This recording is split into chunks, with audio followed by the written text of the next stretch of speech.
What is a crazy, crazy day in the news today when it comes to foreign policy and what's going on across the pond, as cliche as that sounds, in the Gulf of Oman. Today when Iran, and accusations with Iran on how they have officially, well, it seems that they've officially torpedoed an oil tanker in the Gulf, in that area. And now it's put the U.S. and the Middle East in a frenzy all of a sudden. And it's pretty crazy. We've been warned of this attack before, though. At first, when I first woke up, the first thing I saw was this.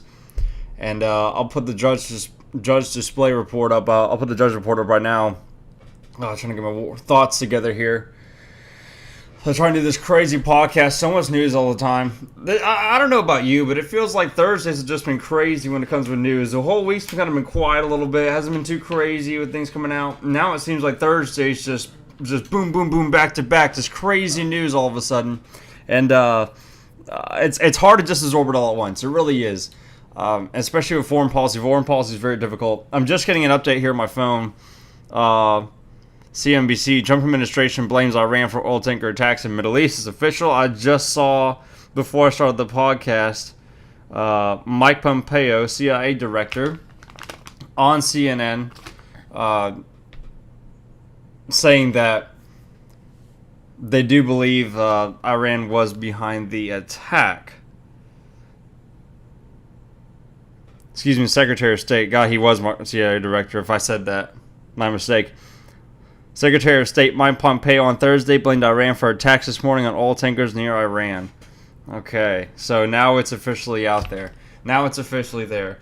And you know, honestly, it's not too much of a surprise. Could it be a staged attack? It could be. It could be a false flag. It's happened in the past.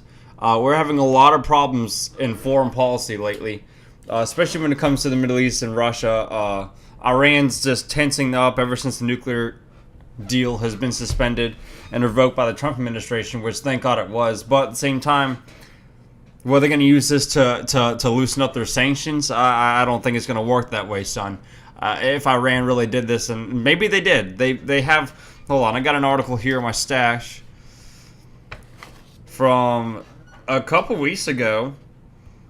Out of the Express, Iran warns it has secret weapons to sink U.S. warships and wipe out military in the Gulf. So they already kind of gave us some premeditation here that they have threatened to knock us out. They've threatened Israel. They've threatened a lot of our allies, especially Israel. Russia being a big ally of Iran does not help us in that predicament, just because there's such a powerful force out there in the Asiatic continent. And I don't know. This could definitely get a lot worse. This could get pretty crazy. It depends what the action now is that the Trump administration takes, whether it's further sanctions, whether it's more military defense, one, spending over there, and two, shipping out vessels to patrol the area as a defense guard, which we already did. We sent out about, I think, 1,500 is the last time I saw, about 1,500. Yeah, I don't know, 1,500 troops or something like that over there. Just as a precautionary effort, because the Iranian state is so unpredictable. They already have their own little civil war clash happening there with opposition to the government. Iran is just a failed state. Iran is just a messed up Hezbollah supporting state that just foments terrorism at every possible chance it has, and is completely out of control. We don't trust them with nuclear weapons, hence why they don't have nuclear weapons. They could actually destroy Israel, and that means that would be a global war as on its own. And they're openly out to do it. Is Israel perfect? No, Israel is not perfect. However, it's a tiny country, and they wield less power. Their military is pretty insane. They do have a crazy military, that's for sure. The way they train their people over there, but nonetheless, this problem is happening, and we will see where it goes from here. From video footage of this, I don't have any at the moment. Maybe I can get some video footage of this. Just shows the ship is definitely probably going to sink. If it hasn't, it'll probably take a little bit to sink because it's a big ship. It's a big rigger. the big tanker ship out there. Hit two of them, actually. It hit two tankers. It's going to take a while for it to sink, but it has been struck, and it's a big hole. And it's a lot of fire. If you've seen some of the footage, you can just go on YouTube and look it up, or look at news articles that are all over the place on your computer or phone. And, yeah, it's just all over the place. It's pretty scary how badly burnt that thing is on its port side. Or starboard side. Looking at it from the front forward view. So it's pretty crazy. At the same time, Shinzo Abe was there in Iran. Pretty interesting. And I believe these exports were going to Japan. Either going to Japan or to the United States, either or. Shinzo Abe was there. That is confirmed. That he was in Iran during the attacks. And I believe he's there trying to ease some tensions with the state. With the head of state there.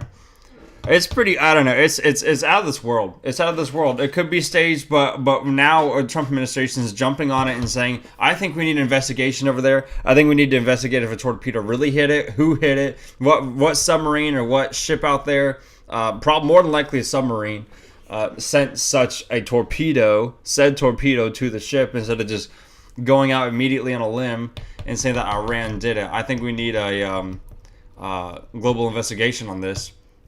A separate entity, a third-party investigation on this, because we can't just jump to conclusions and start a war with no actual evidence of it. We do have Iran saying, like I said before in the articles here, of them threatening to hit U.S. ships before. However, I think we still need to take a look at this, just because we can't just, there's plenty of people like John Bolton in the White House that are too close to the president that want to start war almost immediately with Iran. He's called for it multiple times. It's no surprise anymore.